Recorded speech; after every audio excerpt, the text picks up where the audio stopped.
GRIDLIFE NOS Energy Track Battle Championship Qualifying 3 is coming up in just a moment from Carolina Motorsports Park. The weather took a turn earlier today, and it's now just about stopped raining, but the track is still very, very wet. Welcome back to CMP. I'm Kyle Heyer, joined by Greg Creamer. Greg, new format this season.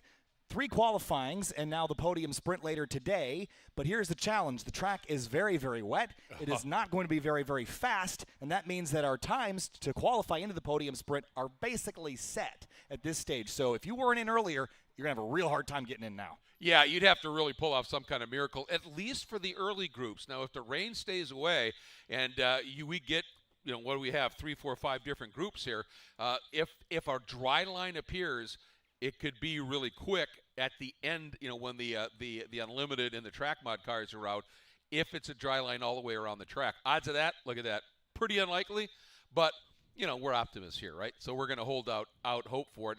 But you know what? Down the road, anybody who's planning on doing all of these and being part of this championship run for the new NOS Energy Track Battle Championship, getting out there and running in these conditions, you need to do it right now because you may have to do it in terms of the podium sprint later today and maybe in the future. So it's really critical to get out there, get some laps in the wet. Certainly. Yeah. GRIDLIFE's coverage is powered by Hyundai N. Hyundai N, Never Just Drive, and Falcon, the official tire of GRIDLIFE Track Battle. And first up, of course, is our Falcon tire categories, Club TR and Sunday Cup. But first, let's have a look at our track map, our Hyundai N track preview in our 2.3-mile 14-turn road course. Greg, it all starts with a rundown towards turn 1. It's wet down there. It is wet, and it's a tricky corner. It's a very tight 90-degree that leads into a right-left flick. You've got to give up the exit of 1, get through 2 to set up for a quick run out of 3, down into 4. And that next complex of corners, it is an opportunity for an overtake going in, only if you get this section of track right, because if you can get up alongside early enough going into 4, you're going to be able to sneak through. If you don't, you're going to have to give it up. And then 5, 6, 7, tricky, balancing the car all the way through it, diabolical in the wet here, Kyle. Certainly, and then the run down to turn number 8, you're carrying a whole lot of speed into this downhill section before you hit the brakes and head slightly uphill into turn 8. Then turn 9, a kink to the right, and turn 10. That was treacherous in the GRIDLIFE Touring Cup race earlier, but in time attack, you're carrying just as much, if not more, speed in there. It'll be challenging, and then you'll have to slow down for turn 11. Absolutely, and I mean, that corner's dead flat in a lot of cars here in the dry. Whole different ball game in the wet, obviously. 11, a tight hairpin, great overtake area if you're doing door-to-door racing. Here you're just going to be careful through that section, and you got to get through 12 and 13 well so that you can queue up, get the right entry into 14 to get a drive out of there, especially if you're starting your flying lap. You want to open up that entry into 14, get that car turned, get on the gas. Here's a really good point that someone brought up in one of our chats. You're not necessarily going to go fast right now, but what you are going to do is you're going to learn. And this is critical because the podium sprint might still be wet later. Exactly. If you don't go out right now, you're not learning. And this is different from past track battle formats where it didn't matter if you already set a fast lap earlier in the weekend, you wouldn't even bother going out right now because only your fast lap counts. Well, this weekend, your only lap that is going to be considered for the podium is in the podium sprint session. So you might have to drive it in the rain. And so right now, the drivers that already are safe, it's a great idea to go out there and get some context for what it could be later. Even though it might be drier, best to learn your car control now. Absolutely, because the weather has been changeable here today, certainly. So get out there, get some experience in it. Really, really important. And the interesting thing here is a lot of times when cars go out after a drift session, the track is in kind of rough shape because all of that drift rubber is down and it's packed in. And they also tend to pull dirt and debris off the track when they run wide. In this case, with the cars being sideways, they've been scattering a lot of that water. So it may not be as bad as it could be.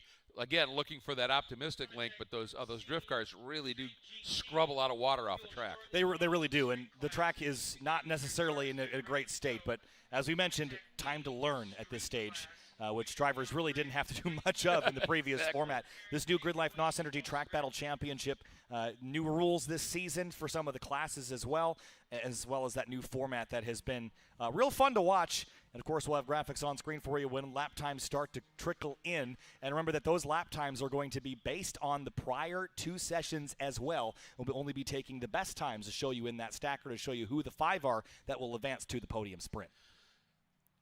And again, for those 5 that are already up in that top 5, odds are, as we've talked about, so remote, anybody's going to pip them. this is an opportunity, as you said, to get out just in case that podium sprint's a little damp, to get a feel for where the grip is here. There's the green flag, and it's going to be, I believe, you get 2 green flags for your group, then the checker is going to fly. It gives you some nice space on the track and an opportunity to push a little bit safely and find out just where the grip is. So if you have to do it in that podium sprint, you're prepared. Yeah, generally these sessions in the wet, regardless of all the things we've said, they're less attended because not everyone wants to go out and put their car at risk on a slippery track. So because of that, we're going to gain some time back by running some shorter sessions, and that's basically about 3 flying laps for these drivers, which, talking about practicing for the podium sprint, you're going to get 2 flying laps in the podium sprint. So this is really a great opportunity for those drivers, even though some of them might not take advantage of it. It's a nice opportunity to get a feel for that format when it is coming up. And you're welcome to, no matter where you are, some of these fields have a lot of cars. Come on out and run. But if you're in that top 5 right now, to not come out and run, I think, is really not a great idea. Yeah, I think it's a mistake for sure, and that it would not have been in the past. So we're learning some new things here this weekend. And this is almost, I don't want to say worst case, but this is the most test this new format's going to get because with the conditions here, everyone asked when this new rule set came out, what would happen if it rained? Well, GLTC guys are out there in the rain. Drift guys are out there in the rain. Let's get Time Attack out there in the rain, too. I think it's going to be great. I think they're going to have a lot of fun getting to drive their car more, even though the conditions aren't necessarily as awesome as they typically would be. Well, and what makes the rain interesting for Time Attack, in road racing, right, it's long been called the great equalizer. And sometimes in the wet, a car with a little less power is a better weapon in the wet than a car that's got boatloads of power and not any kind of driver rate on it. And so this is going to really, jumble things up, and some of the guys that have been dominant so far might not be quite so much. So I think it's great, and it adds a lot more strategy into the NOS Energy Track Battle Championship than we've had previously, and that makes it fun. Up onto the front straightaway, a little wiggle, little wobble there from the Dead Boys car. That's a Scion FRS. Past the start-finish line here for the first laps. And again, we're not expecting very quick lap times at all for any of these cars. Dead Boy's car comes across at 209.129, which is a pretty far ways away from where he would have been at a 148.8, which is the time that currently has him qualified in 4th in a spin for, is that Trip Walker? It is in the 186 down there at turn number 1. That is such a tricky place, and again, the normal line you would drive when it's wet like this can often be the slipperiest because, one, the groove at a racetrack, because the cars are just on it all the time in the dry, it gets very polished, and all of those little bits of aggregate, and here there's some shell in the aggregate, that's what gives you a little bit of grip. It's called micro adhesive, but it gets polished, right? So in the wet, oftentimes getting off of the normal line, there's an old joke about off where the hot dog wrappers and stuff is. That's where you'll actually find a little more grip. So that's why you need to be exploring out there. If you're in that top 5, you don't need to worry about a fast time at all right now. I would be driving offline, driving the rain line. What am I going to do if it's wet? Obviously, I'm quick in the dry. I've made it to that top 5. Where do I want to be on this track in the wet? Well, certainly something to consider now is I can see from the crack in the tent that the sun is out as well. So we're going to see this baking down a little bit here as we continue throughout the afternoon, and it'll continue to get drier and drier.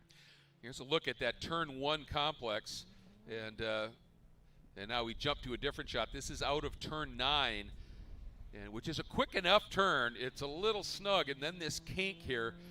Like I said, in the dry, you're just flat chat through there. Here you're really tiptoeing through this section, and the faster the cars are, as the groups continue to come out, you're going to have to be more and more gentle with all of your inputs in these wet conditions, and that's something that's really important. In the dry, you can chuck a car around a little bit. In the wet, you want to be very smooth in terms of your throttle, your throttle application, your braking input.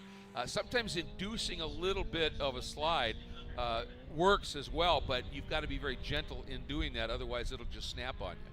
So Trip Walker working his way around in that Scion FRS, and these cars are really well known for having exceptional balance, but Greg, when you get the track a little bit slippery, it can actually be a bit sketchy in these cars. Very lightweight rear-wheel drive platforms, very popular for engine swaps as well because that engine bay is so wide from the Subaru Boxer, you can jam pretty much anything you want in it. LS's, V6's, whatever you'd like. So we've seen all sorts of things here at Grid Life. Checkered flag on the sessions. Nobody is going to improve their times, and that means as far as Club TR, big slide there for the BRZ. That's Justin Wingfield, I believe, in the 166.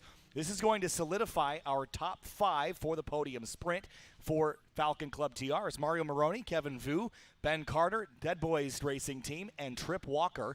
Those will be the ones in. And the cutoff between Trip Walker and Andrew Zhang back to Q2 was about a 1/10 of a second. I know, and just another 1/10 back to Mike Jansen. So that's what's going to be really frustrating for those guys is a couple of 10ths, 3 tenths maybe for Jansen, 8 tenths maybe for more. That 6, 7, 8. If they've been able to find that on a dry track, they may have been there. But hey, this is all part of the game, and just have to get it done a little bit earlier in the weekend. But at this stage, that top 5 is set. And, you can see how close it was between Marco Marone and Kevin Vu, and then Carter, Dead Boys Racing, and Trip Walker, equally close. That's what this is all about. And then as far as advancing to the podium sprint in our Falcon Sunday Cup category, it's Michael Ross Smith in the 395. His time will stand. So will Jake Abbott in the 126 car. And then it's the 91. I think that's Chris Rice that's going to advance, as well as the 144 and the 31. So Chris Wolf is going to miss out. So is the 313 of Daly. And then Glasgow, that's Lucas Urban. Did he make it through? He's shown at the back, but I mean he was the fastest coming in. Yeah, that session. That might be a mistake there for Urban. So he's probably still inside that advancing top 5. Yep. So that means that Simpson will be the odd man out by 0.2 of a second if that were to be the case. Again, really close, and that's what we love about this is this just puts a whole new level of focus and execution into track battle, and that podium sprint this afternoon is going to be just superb. It's going to be a lot of fun, and that means that our next group coming up is going to be our street group, which Josh Hulka, Barber, Rich Cho, Nishant Patel, and Tom Hulka, those are your top 5 in that category, and of course Patrick Doherty on the outside looking in, but by 0.2. Here's a look at the top 5 for street as it stands, and 0.2 of a second, Greg. This time is not going to necessarily fall for Doherty, but I'll bet you he'll be out there giving it a try no matter what. Oh, you bet he will. Absolutely he will. And it's going to be interesting for me, too. I'm really curious to see in the wet how that Tesla Model 3 is going to do. We know it's really heavy. And in the wet, that can be a benefit because it just really plants the tires and can be wet. But then you've got to accelerate it, slow it, and turn it. And again, when you just touch the throttle in those cars, it's instant torque. And so keeping that back end underneath you in the wet is going to be an interesting exercise. I'm intrigued to see how that plays out. Certainly. And again, we saw lap times pretty far off of where we'd expect based on the dry racetrack. I don't think it'll affect, tires are a huge deal in the wet, Greg, but all-wheel drive is going to help, certainly, for Hulka, Barber, and for the other Hulka, Tom Hulka in the 7. For Doherty, front-wheel drive, and for Cho and Patel in the rear-wheel drive cars, a little bit more of a challenge, but again, it all comes down to tires. I think Doherty is on Falcon RT 660s, which we've seen grip pretty well in the rain, so we'll see how it goes in here in just a moment. So they have yet to roll off, but not a lot of takers there on the grid. You see just the Hulkas and no one between them. So no Barber, no Cho, no Patel. But is Patrick lined up? I don't see him. I do see the 320 of Shable. He's lined up. Some of this might be, obviously they're looking at it going, they're looking at their own weather apps. And, of course, as we have, come to learn in this digital era, the weather depends on which app you're looking at. And they might be looking at something. They're maybe thinking it's going to be dry. It'll dry off here. So I don't want to risk the car. I want to be ready for that podium sprint. And that's a strategy play, too, that you can certainly do. But heading out is the number 7 right now. And Patrick Doherty is going out on the racetrack. And he was a show earlier. We'll see what he's got now. Absolutely. And again, like we said, there is a little bit of learning here for those that are inside the top 5. So you look at Barber, Cho, Patel. maybe a mistake for not being on track right now to learn how the conditions might be a little bit later for Doherty. Not necessarily sure he's going to go faster, but we'll see if he can get out there. Absolutely, and I think if you're in the top 5, to not go out here just on the off chance, and I understand going, well, I don't want to risk the car. I get that, but if you're serious about being in this podium sprint and doing well in it, you do well to be out there when it's damp here, just to get a feel, just in case we have another cell move through and dampen this track down just a little bit here. And I mean, certainly the GRIDLIFE Touring Cup cars just a little while ago, in an absolute downpour, showed you can put on an amazing show in the wet. So this is an opportunity here for these NOS Energy Track Battle Championship guys. Yeah, an opportunity indeed. So, again, they're not going to get a lot of time, but they're going to go out there and do their best and learn some things before we send the next group out. And, again, we're expecting shorter sessions for this group to get a little bit more back on schedule, and that'll have our GLTC race up in about 35 minutes or so, right around 2:30. So that'll kind of bump up a little bit as we're kind of shortening this up. Not a lot of takers here in track battle at the moment, Greg, and if you're not going to take the track time, we'll use it. Absolutely. Absolutely. And obviously had that long delay. So, one thing that you have to be cognizant about is you've got a lot of volunteers, particularly that are out in the elements, out there in harm's way in terms of corner workers and the like. And, these days at a racetrack, you're there because you love it, and let's give them a shout-out for that because, they cover their own travel, their own lodging. They might get a meal and a party, and they certainly get a lunch, but that's it. I mean, most of it's out of pocket. They're here because they love this stuff as much as the guys and gals behind the wheel of the car.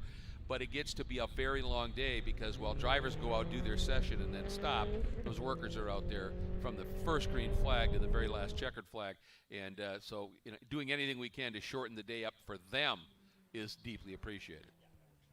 So Josh Halka comes across the line, and we're doing it live here, Greg, working on finding all the ways that things can break. And right now, so all it's going to take is for drivers to get a valid lap time, and they will jump right back into where they're supposed to be there on the timing and scoring. So now I think we're back to normal there. Yep. With Flanagan 6th and Tom Halka inside as Tom Halka comes across the stripe. Again, this is showing the driver's best lap of all 3 qualifying sessions, not necessarily their most recent. So Shable finally gets a time up on the board there too, a 1:57.403. That was his time from Q2. And Burris in the 7:87. We have not seen him on track yet with a completed time yet this weekend. I know it's been a tough go for him at this stage. Right now, Josh Halka in this session is at a 2:02, 2 minutes and 2.416 seconds. Next up is Thomas Halka at a 2:13. So that tells you you're looking at the times here. Right now, this track is almost 30 seconds slower right now for these cars, which tells you there's still a lot of moisture on that track. Certainly. So they're working their way down towards turn number 8 right now, and then 9 and 10. Such a unique racetrack, Greg, as far as tracks that we race on this season. I mean, when you look at the calendar of the GRIDLIFE Festival Tour as a whole, where we're going next, Watkins Glen International, completely different from this place. Then we go back to Gingerman Raceway, which is kind of our home track. That place is completely different from Watkins Glen. Then we head off to Mid-Ohio Sports Car Course, which is kind of somewhere in between, and then Lime Rock Park, a little bull ring, then WeatherTech Raceway Laguna Seca, which is its own can of worms. Yeah. The schedule this season is so diverse. Yep. And whoa, Patrick Doherty going for a slide down there at turn number 11. But front-wheel drive, pin it to the floor, and pull yourself right out of it. Yep, you aim that those front tires where you want to go, and it'll give it a little throttle, just like that, and let that back follow you around. It's a lot like you set the car up. It feels like an ice racer if you've ever done anything like that in the wet. You get those front tires, point them where you want to go, and let that back do pretty much whatever it wants, within reason, of course. But it's a lot of fun to drive in the wet. But, yeah, the schedule that you're talking about. And what I love is, look at the big tracks you're going to. The Glen, Laguna Seca, WeatherTech Raceway Laguna Seca. You're going to Road America for that special race with NASCAR. But you're also going to some of the gems of the high-level club tracks, which are huge fun in and of themselves, like this one. This is a great track. It's challenging, great grip, a lot of nuance to it, and some really fun, sections here on this track. it's, you're best of both worlds. And how, whoa. Oh, man, Patrick He is getting after if it. nothing else, he's got a grip. Oh, he's Look at still that. sliding through there. I think he's just doing this for fun at this point. But, Of course, I think so, too. but, he's got the biggest smile on his face, whether he's trackside or in the car. Yep. And right now, I bet you that's the big grin on the helmet. I think he takes that helmet off, and that grin's going to literally stretch ear to ear. If I can't be in the show, I will be the show. I will. Yeah, exactly. Yeah, I'm going to be part of the show one way or the other. Yep. And what you can't tell too much from here is when you get down to turn 8, when we show the track map, it dips. And then right at the end of the braking zone, it isn't a lot, but it's a little bit of a climb as you start to turn. And so you can use that to your advantage. And in the wet, the water, you go through that little damp spot on the bottom, and then you get up where the water's going to drain a little bit better on that little bit of an incline. And you can actually carry a little bit more speed through there than you might otherwise think. And in the dry, obviously, you can really use that to your advantage. But when you have those opportunities, then if you overshoot, it's going to catch you out. And right now, Doherty is just having a blast. And the track, Greg, looking at the color of the racetrack, it's drying out. It is. And quickly, too. Quicker than I thought it was going to. So I don't think we're going to see record laps by any stretch. But well, Josh Halka's already down to the 153s. So, I mean, from a 2:03, that's 10 seconds that he's taken. As I said, those drift cars that were out, they really disperse a lot of water. So, there's something to be said. We might see a track that's relatively quick. We get to the last couple of run groups. So Patrick Doherty is not going to advance to the top 5 podium sprint. Your top 5 for street class are as follows. It will be Josh Halka in the 777, Tony Barber in the 333, Richard Cho in the 495, Nishant Patel in the 350 car, and then Tom Halka in the number 7. Those are your 5 competing in street class in the podium sprint. They did that in mostly Q2 this morning. Again, it was the fastest times from all 3 of these sessions combined, and then we're going to take those 5 and send them later to compete for the top spot. Yeah, one at a time. It's going to be fun. I will tell you, I think Patrick Doherty, though, was on the podium in our hearts for that show that he put certainly. on. That was just fun. There's the 320 car again. Shable given a slip and slide as well in the Subaru BRZ. That's what they're known for, and he will not qualify in. He's P11 in class, but gave it all he had there in a car that was woefully underpowered for the category he's in.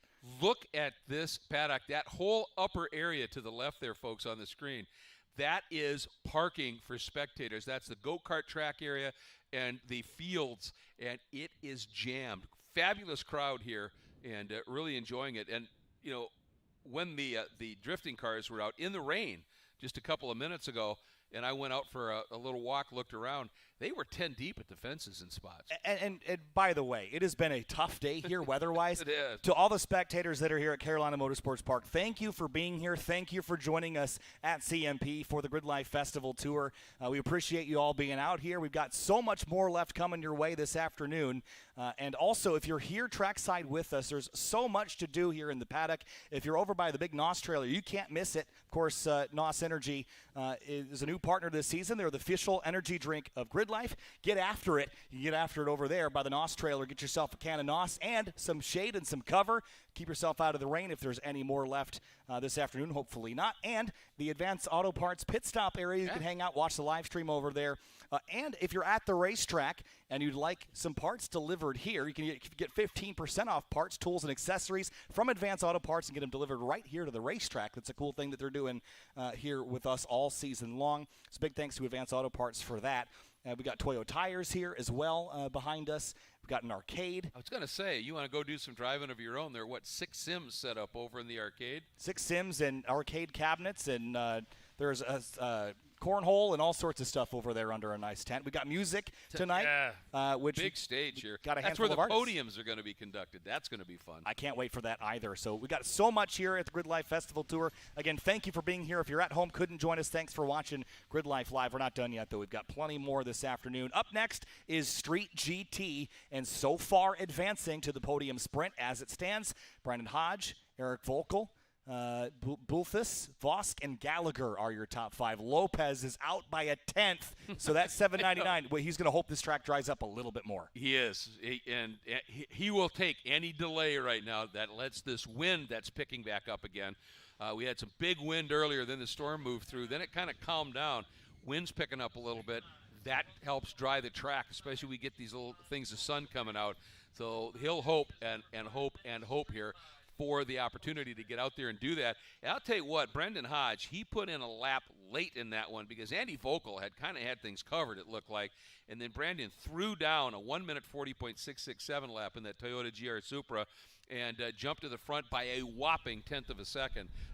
This is going to be an amazing show come podium sprint. It will be, and right now I can just tell by looking at the racetrack, it looks fairly dry in most areas, but there's still standing water. Yep. So you're in this weird in-between area where the wind and the sun are drying out parts, but then the deeper areas are still going to be wet. So it's not going to be that the track is generally slick. You're just going to have moments and pockets that are going to pose a challenge to you, especially standing water to get that tire hydroplaning. So a lot for drivers to consider. But I think as we get into those later groups, like you mentioned, we could see people jump in. This is still actively qualifying for that podium sprint. So it's going to be a real fight to the top here. Well, and you can see we're not seeing a lot of spray coming off of the tires of these cars right now. And you'll soon, if it does start to dry, where the cars are driving, you'll start to see that groove, if you will, where the cars are getting lighter on the track from these elevated shots. And where you're going to have the water is going to stick a little bit is like that run from 3 to 4 where you're going in between trees, and that keeps the wind blocked a little bit. Same thing out of 7 down into 8. Where you get into that tricky little downhill climbing braking zone, that can still be damp while other parts are dry. And it's just part of the challenge when you're driving in the wet. Tony Barber sent me a message, by the way, that he wasn't out on the racetrack last session, not because he didn't want to, but because he's charging that Tesla Model 3 so that he can have a full battery, full charge for the podium sprint. That's a strategy call, Greg. It is. And that's the one thing with the electric cars. You get into energy management. And it just generally, as you start to lose to a certain point of energy, you start to lose efficiency from those batteries, and it just isn't going to be as fast. So for that, and he only needs it for an outlap and 2 flyers, but charge that up so he's got full welly. That was one of the fascinating things for those that follow road racing in general. For the 24 Hours of Daytona this year, those new GTP cars. Right. They don't even measure vehicles based on their power consumption anymore from the ICE. It's all basically measuring total power output from an electric and a mechanical drivetrain. And what you end up with, big slide there for the 40 through turn 1. What you end up with is they're basically counting megajoules. Yeah. It's a different power output, but that way you can merge the ICE and the electric motor together into one consumable in terms of the data sheet. And it was interesting to think about power in a different way rather than just horsepower. I've had the pleasure to announce 2 of the U.S. Formula E races in New York. And, just prepping for that, talking to the drivers, talking to some of the experts, Dario Franchitti, who was the analyst for that, had, some long chats with him. And it's just amazing how you have to manage the energy and how you recharge that energy. Yeah, you could plug it in, obviously, but also harvesting energy when you're driving.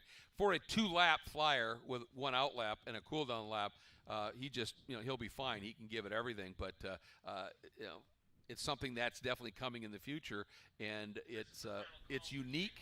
And boy, I'll talk about juggling and managing a lot of balls in the air when you're driving one of those cars, because there's so much you're dealing with. So as far as advancing to the podium sprint, this is the driver on the bubble, the number 2 Nissan GTR of Gallagher. He is the last man in right now, Conor Gallagher, in that Street GTR. Right behind him is Ruben Lopez in a Toyota GR Supra. The gap between them was a 1/10 of a second. That's all that Lopez needs to find on this changing condition racetrack to knock the 2 car out.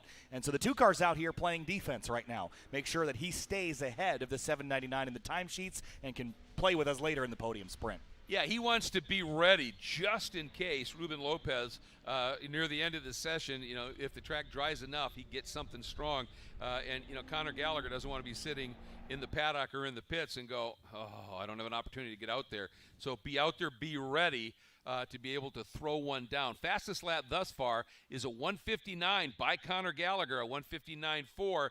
Now that's a fair bit off, obviously, of where he wants to be. But, we've found 15 seconds in this track since this Q3 for the GRIDLIFE NOS Energy Track Championship battle, qualifying 3 started, the track is 15 seconds faster than it was when it started. And I think it's going to continue to get faster. I mean, the sun is out now. It's getting warm, and I'm taking my hoodie off. I was right just now. going to say, you're disrobing here. What that means is that these lap times, certainly for the street mod and further groups, are actually in danger because when the track it's cooler on the surface than it was because it was wet, and cool track is a fast track. A cool track is a fast track, but also that level of rain, that torrential level of rain, also will wash some of the water or the rubber off the track, and it makes the track more, as it's called in racing, green. It isn't quite as worked in. So we'll see what they're going to be able to do here. Down into turn number 11 for the number 2. I think this is Hodge chasing him. It's either him or the 40 of Bolthus. It's neither. It's the 799 of Lopez. So it's the white GR Supra chasing. The 2 cars that are on the bubble are chasing each other around the racetrack right now, and this is what Lopez needs to do, is follow the car that's faster than you and try to chase him. Use him as a rabbit, and the 2 car pulls over, and the 79 drives right by. Yeah, I'm sure that's the 2 car going, yeah, I'm not helping you in any way, buddy. This is a competition. They're probably great friends off the track, but when the helmet goes on, they're gladiators for sure. And right now, Ruben's best lap is a 2-minute flat lap. So obviously work to do here on this track, but with each lap, this track should get quicker and quicker. Will he get the checkers, though, this time by? The 2 car hits pit lane. That's it. So checker flag if Lopez can't get there. Gallagher's in. Lopez across the line of 56-2.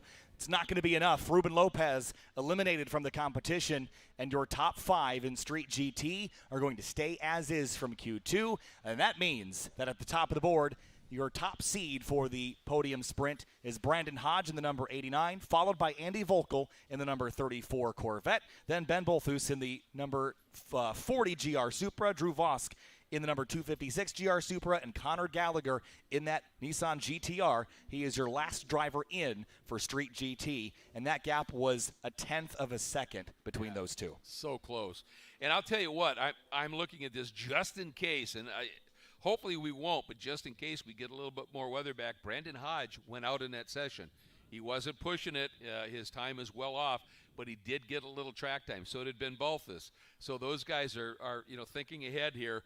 And even though he was ultimately seconds off of being able to move from chasing to advancing, you got to give a lot of credit to Ruben Lopez, who said, "I'm going to go out. Who knows what's going to happen to this track? I'm going to give it everything I got. And if it's just not fast enough, it's not." But he can finish the day going, "It's not because I just gave up." Let's check down with Cerise with the FCP Euro Pit and Paddock report.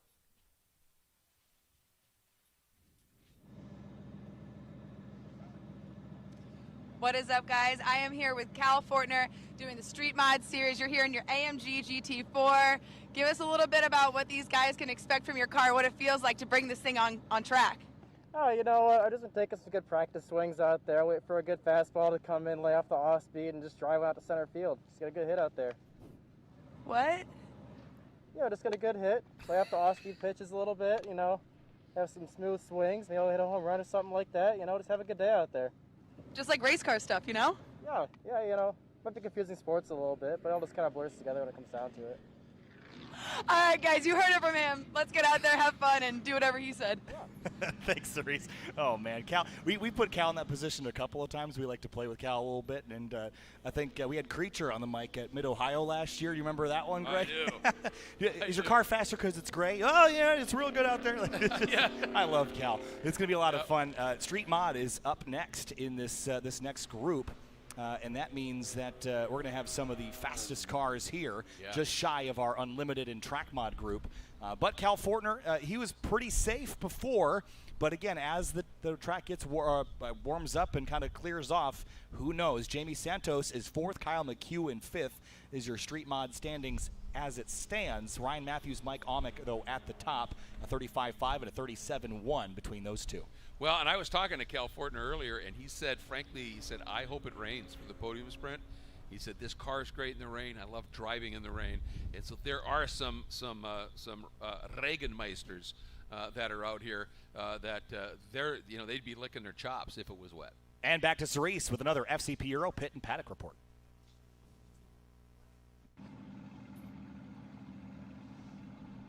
All right, and we're back here with another driver. Now, question, where's Jackie Ding? I don't know. He could be anywhere. How are you feeling about this next round? Pretty good. Jackie told me just go all out when it's wet. So that's my plan, to just send it. Sounds solid to me. Yeah, it's like that's the PhD way. We're just sending it, so it's going to be fun.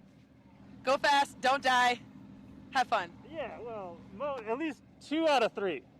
2 out of 3. That's like a C, so That's pretty good. That's a passing grade. That's a passing grade, am I right? Yeah. All right, let's do it. This might be my new favorite class.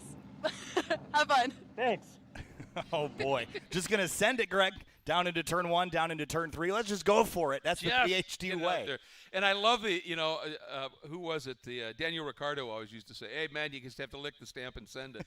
And Martin Brundle quoted him in one of the Formula One sessions last year. And Martin, of course, a little more experienced and aged driver. He said, what is it Daniel says? Lick the stamp and post it.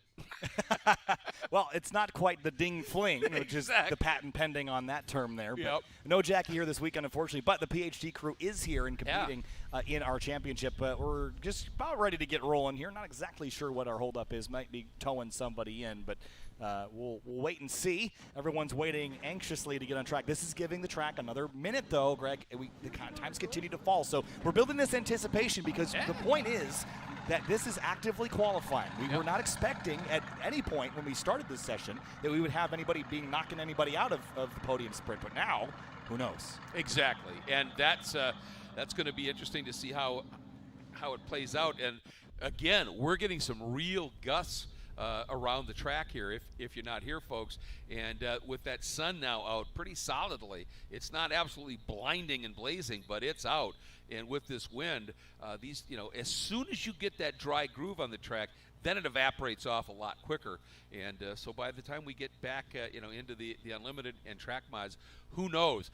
If there is a line, you're going to have to drive a lap that's, if you're not in the top 5 to advance you are going to have to drive like you're on a street course. You're going to have extreme precision because you run a little wide, get that tire off of that dry line at that point, you're off in the weeds. And but I tell you, one of the greatest qualifying runs I've ever seen in my life was back in the original IMSA and at Sebring, and it had been raining, the track started to dry, and for the GTS qualifying, there were 2 grooves around that track that were dry. Steve Millen went out, and I mean they were tire width. Steve Millen went out and broke the track record, and if he'd made one mistake and run 2 inches wide, he would have been off. So you can do it if you've got just those 2 carriage wheels of dry. Essentially, you can make it happen. Cars rolling for our straight modified category here in Track Battle Q3 for the GridLife NOS Energy Track Battle Championship. Again, NOS Energy, the official energy drink of GridLife. Get after it. They're about to get after it here on track, Greg, for a handful of minutes before we get one more group in with Unlimited and Track Mod. That will set our final grid for our GridLife NOS Energy Track Battle Podium Sprint later this afternoon. GridLife Touring Cup Race 3 is coming up shortly after, so don't go anywhere. We'll have one more drift session on the broadcast, followed by our Podium Sprint, and then we'll have some more fun later today. We've got another race coming up after that, too, and some more drift even after that. So lots coming up on the calendar. Still left today, still left for entertainment purposes. There's Cal Fortner warming up the tires now on the back straightaway, and Greg, as far as I can tell, most of the pavement bone dry. It sure looks like it out there right now. So this track, again, it'll be a little green, a little less rubber down, and you like to have rubber, meeting rubber that's been laid down on the track a little bit.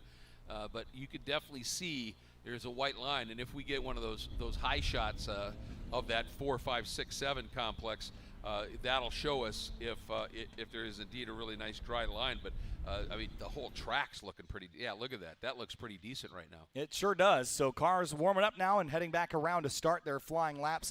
Again, they're only going to get 2 or 3 of them before the checkered falls, and then we'll send out the Unlimited and Track Mod group after. Track Mod has been close as well, but so has Street Modified. The cut line coming in is 0.4 of a second between Kyle McHugh and Andy Schau. So that's what we're working with, is half a second or less.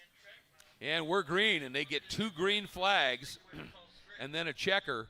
So That's essentially 3 flyers, and look at Fortner. He is giving it already here, having that back end step out just a little bit, flicking it now through 3. See that little bit of a shimmy, and then hard on it here. Dip the brake, turn in early. Yeah, he's on the normal line right now, so it has to be pretty good out there. And Jamie Santos, who was right behind him in 4th, in coming into this session, is also attacking right now up into that complex. And look at that. You can see that lighter color as you come out of 7. The question is going to be down here because the trees close in. And the question is going to be down as they run through those guardrails, those guardrails and those trees, unless the wind is blowing in the right direction where it's funneling right through there. And if it is, then it's going to be better still. I'm really intrigued to see what kind of time this lap is going to put up. We'll see as he comes around turn 10 now and onto the brakes. We'll see some sparks flying even in the daylight here onto the binders here for turn number 11. And there's your cut line. Kyle McHugh at a 139.276.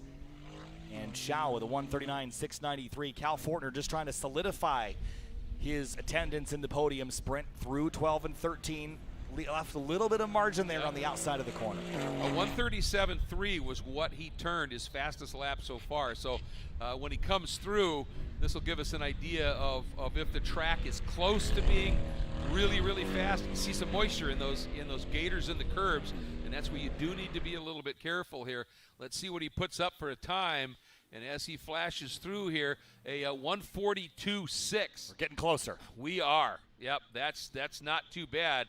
That is only 5 seconds. So from the start of this qualifying session with the groups we've had, this track has picked up 25 seconds. 25 seconds of time on a slick racetrack is a lot of time to gain. Yep. And that means that if McHugh and Shao, if they have a couple minutes left, Shao can go for it. 0.4 of a second's all he needs. Yep. But the track's not quite there yet, Greg. It's got to be so frustrating to be so close, yet so far here. Yep, and like I said, this is where ultra smooth on all of your inputs. Don't get over on those curbs where there's water lurking. And if you had some issues, if Andy Sau had any kind of a problem on that lap from the previous session where he may have lost half a second or something, if he could just find that, he could maybe do something here. Fortner getting out of the way. He learned what he wanted to learn, apparently. And Jamie Santos goes on by. Looks like he's still at speed. Tips it into turn 10. BMW 135i. Pretty short wheelbase car. So at speed, that arrow is definitely helping with the rear stability into turn 11. He's cooking through there. He's working it hard. And, in the tight, twisty changes of direction, the short wheelbase is exactly what you want. That turn 11, turn 10 big kink is not always the best thing for a short wheelbase car, but most of this track I think is pretty suited to a short wheelbase car. Let's see what he puts through. His previous lap was a 46.5. Let's see what he throws up this time. You can see that little bit of water hiding and lurking in those curb teeth as the checker flies. And what did he do? It's not going to be quicker. 45.4, so by a second he was faster. McHugh still sitting on that cut line at a 39.2, and Shao in the 307. He is on track. He just ran a 148.715, so he's a good 9 seconds clear of where he needs to be. And so close. And this is, again, think back to Q2. Yeah. If he had that 4/10 in Q2, he'd be in right now, Greg. You got to go out every session, right? Yes. There's opportunity if you're really, really quick to only go once. But if you're not confident, you have to continue going out and going out and going out to protect and to attack as the rest of the field comes on through. We're not going to see a lot of shifting and shuffling, but your top 5 in street mod, I think, as Kyle McHugh just comes on through at a 54.7. What that means is that your top 5 for street modified in your podium sprint will be the ones that were in the top 5 at the end of Q2, which are the 121 of Ryan Matthews, the number 6 of Michael Omick, the 14 of Cal Fortner, the 82 car of Jamie Santos, and Kyle McHugh in the number 29 BMW. Those are your podium sprint competitors for street modified. And you got to kind of wonder, don't you, just what kind of time Michael Amick would have put down in that all-wheel drive WRX STI relative to the others in a damp track. That would have been kind of maybe foreshadowing what would be happening. But, and I don't want to jinx it here, but if the weather stays as is, that podium sprint should be pretty much done completely in the dry. And I'm saying that with fingers crossed. So we got one more group yet to come out, and we'll see with that wind blowing and the sun out whether that track will pick up a little bit more time. The cut line there is Bronson McNeamer. He drives an MX-5 Miata at a 137.4, and he's got about a second over Paul Jacquiche in the Eagle Talon. So we'll see. Yeah, that MX-5 has a dark secret under the hood. Yes, it does. It might look like a Miata or what's left of one, but underneath there's not much Miata left at all. That car will sound a lot more angry than the four-cylinder that the MX-5 comes with. So the cars will make their way off track here for Street Modified, and as they roll off, the Unlimited and Track Mod cars will roll on. There's the good look at the 41 car of Eichinger. 149.284 was his best time of the weekend. So for all those wondering, what happens if they don't qualify for the podium sprint? Well, they get one more session tomorrow morning. So Schau, Hoffman, Santos, Wheeler, Granados, etc., they will run out tomorrow morning. One final session for them, and that will set P6 through P16 in Street Mod for the weekend. So our top 5 will be determined later today, 6th on down tomorrow morning. And so they still get plenty of track time, and even if they don't make the podium sprint today, in that session tomorrow morning, if they set a track record, they get the point. It counts, baby. So never give up. There's a good look at Jason Kanakry in the number 77 McLaren 720S. This car's got active aero. It makes north of 650 horsepower. I've taken a ride in this car around Heartland Motorsport Park last year. It hauls, and right now he is seated in what is he? It's top of the track mod category with a 135.036 is his fastest so far. And that also has some pretty in the damp. It's got some pretty handy driver aids. It sure does. That'll help you out. The traction control and ABS in this car are exceptional, and this is something that is getting better and better all the time. The ABS and traction control of today, much better than of 10 years ago, Greg, and it's something that you used to turn off because it would get in your way, and now it's something you leave on or turn up because it will help you. Yep. It's the one thing you do with traction control in particular, you want to run that setting at its lowest possible effective setting, because if you dial in too much TC, too much traction control, it's actually invasive. And in theory, the way that it works is it slows you down a little bit. So you run it just to the point where if the car starts to get, under acceleration, get a little loose, it'll just retard the wheel spin just a little bit, right? But if you've got it dialed up too much, it will actually make you slow. And so that's the key with traction control, if you're not familiar with it, is to run it at the lowest possible setting that is effective. So cars rolling past start finish now, and again I want to wish a big thank you to the broadcast team behind the scenes, not only those in the trailer but those that are working from a distance. A lot of new things we're learning about how this format works from a timing perspective, and to get the graphics finally working like intended. A lot of work behind the scenes, Greg. Even while we are operating back home, there's code flinging around, and the hands are moving quickly to push those changes and make everything work. And we were chasing a bug at the beginning of this session, and no longer does that bug exist. So that's they're working in real time, Greg. It's really, really impressive. Well, whenever you debut something that is this complex, it is going to take just a little bit of fine-tuning, and oftentimes that has to happen on the fly. Another group, speaking of our crew, I talked about the flaggers and everything out in the elements. How about our camera people? They were out there during that absolute deluge for the GRIDLIFE Touring Cup race. It gave us some fabulous pictures. There they are. Nicely done, my friend. Thanks, guys. Well done. Well done. You've earned it, and we really do appreciate it. Well, again, appreciate everybody being here. I know this has been a tough day with the weather, but things are looking up, Greg. And the GRIDLIFE NOS Energy Track Battle Championship has been an exciting new change here. But this is the last opportunity for people to qualify into the show. There's a look at the 138 car, Seth Monteleone in a Subaru BRZ. Got quite a bit of aero on that car. Seth is running in the Track Modified group, and right now he's on the outside looking in, so that's what he's trying to work into now. Boy, I'll tell you, this track is looking really, really dry right now. It is, and times-wise, we should see Again, when we get our first full laps complete, we're probably going to be maybe 2, maybe 3 seconds off, and then you start getting into the range of drivers really not knowing what it's going to be. So you're going to be very, very close to what is expected in terms of times. And this was a busy session earlier in the weekend between Unlimited and Track Mod.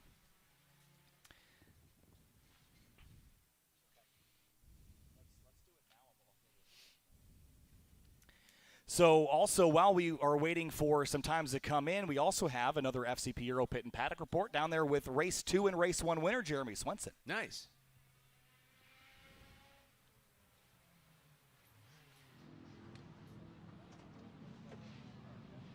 All right, everybody, I am here with Jeremy Swenson. Jeremy, you have maintained P1 pretty consistently all weekend. You're here by yourself this weekend, and you're still kicking ass, taking names. How are you feeling? What are you getting, ready for in these last 2 sessions? We're getting a little tired, actually. It's been kind of tough by myself. My wife and kids aren't here, so I've been doing all the tire changes and everything myself last second for the rain and everything. So I think more importantly, how's my hair, Cerise? Honestly, not bad. Really? Not great, but not bad. Yeah, no, it's been a great weekend. We love this stuff. I had a 24-hour drive just to get here, and just because we love this stuff, and we waste all our money and our time doing it. And I'm so thankful for my sponsors, Viking Performance, and all the rest of them. I'm so fortunate to be here. I think that's a general sentiment for a lot of these drivers, so I appreciate you giving us your 2 cents, and keep on doing good stuff out there. Thank you. Thanks, guys. Thanks, Cerise, and thanks, Jeremy. Yeah, I'll tell you, Jeremy from Dilworth, Minnesota, which is about 30 miles from where I grew up in Detroit Lakes, Minnesota. And when I first started doing grid life and I saw this purple Corvette out there with Viking on the side, I went, huh, and I looked at the entry list and saw Dilworth, Minnesota, and went over and had a nice chat with him.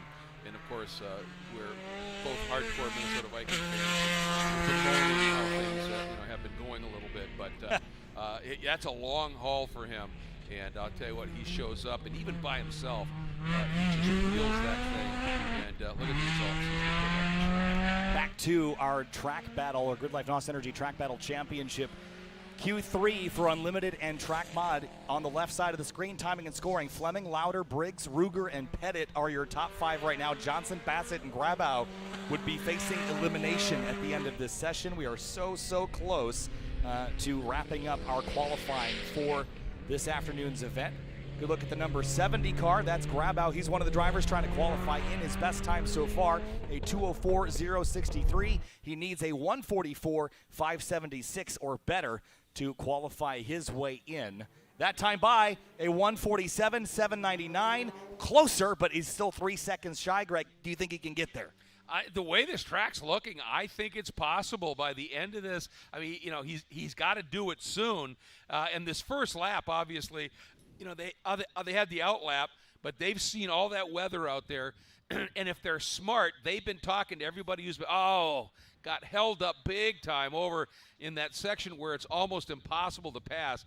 But if they've been smart, they've been talking to anybody who's coming off the track in that previous session and going, talk to me. We're not in the same class. You don't have to worry about it. Where's it bad? Where's it good? So they can hustle as fast as they can. And trouble for one of our competitors. Is that the Eagle Talon of Paul Jakish? Yep. And if that is one of our drivers that is currently scored inside the podium sprint. Paul Jakish in track mod.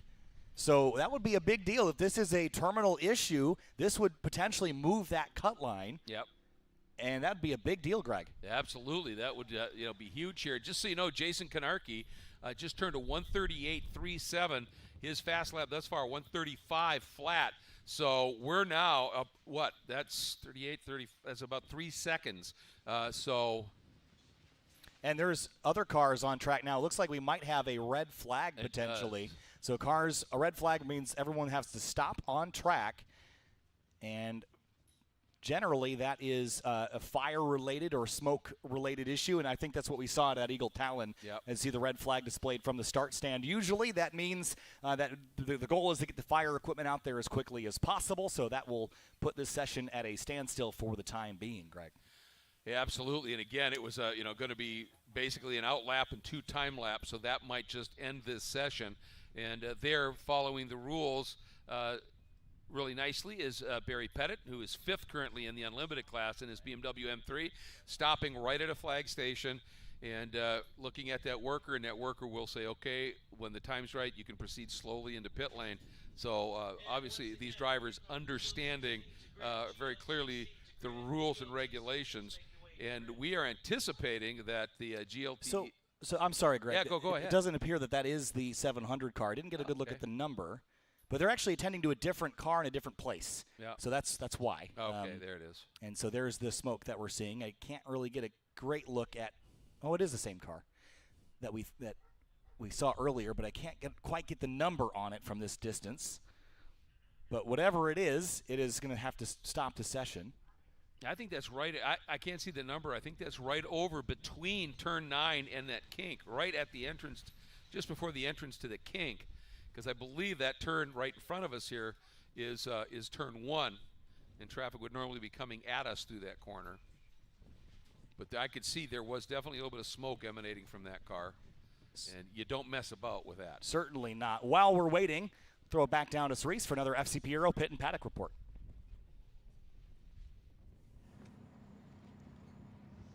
All right, we're going to change it up a little bit. Here we have GRIDLIFE staff member Cone, and he might be one of the luckiest guys at these events because he gets to drive all the pace cars. Here we have this beautiful Lotus. Zach, you own this bad boy. Cone, what is it like driving all these cool cars? Cool. Some of them are kind of weird, some of them are kind of slow, but this is definitely not either. It's definitely a car I've been wanting to drive for a long time, and I get to drive it. So, Are there any downsides to driving this thing? none. All right, cool. How are you feeling over there? Oh, excited. Happy to be here. First GRIDLIFE fan. Cool. Didn't mean to clothesline you. All right, guys, let's take it back. Thanks, Cerise. First GRIDLIFE getting to pace at GRIDLIFE Touring Cup race. That's quite the way to open it up. And, again, looking at these aerial views, we have jammed about as many people as you can get in this facility. What a sight. Wonderful. Yeah, it's absolutely packed. And, you know, you can see there, you see the paddock area up in the far left corner is the kart track, which is open for parking. There's the NOS energy drink hospitality center, all these wonderful centers here. There you can see that white tent. That's the arcade. The black box center bottom, that is the performance stage where tonight's going to be some huge music. And then there's vendor trucks, food trucks everywhere. This is that GRIDLIFE paddock vibe that only GRIDLIFE knows how to do so well, and it is really cool. I think one of the viewers has some eagle eyes, and I think the car that is off is a 300CX, maybe, which would be Chance Ahlstrom in the number 300 car. I saw the zeros on the side, so that might be it. We'll get confirmation for you later, but it will not affect those that are in the top 5 for Unlimited or for Track Mod. That will end the session, Greg, for our GRIDLIFE NOS Energy Track Battle Championship qualifying, and that means that our 5 are selected, and we're going to go over our top 5 for our Unlimited category and for Track Mod here. At the top of our Unlimited class, it's going to be Eric Fleming in the 830, be Jeremy Lauder in second place. Then it'll be the 900 car of Josh Briggs, John Ruger in fourth. Barry Pettit will wrap up your top 5 there in Unlimited. And as for Track Mod, it will be Jason Kanakri in the number 77. That's the McLaren 720S. Then Chris Boersma, Justin Peachy, Bronson McNeamer, and Paul Jakish, the rest of your top 5 that will be competing in that podium sprint. I'm looking forward to that podium sprint, too. This is going to be really, really cool. By the end of this one, the track dried up beautifully, and everybody was able to put down some fast laps. Obviously, we had the early stoppage, but those who went out were able to get a little more recent track knowledge than the others had, and so that podium sprint, it's the culmination of the strategy. That's going to wrap up our GRIDLIFE NOS Energy Track Battle Championship qualifying. GRIDLIFE Touring Cup race number 3 is up next. We'll see you on the other side.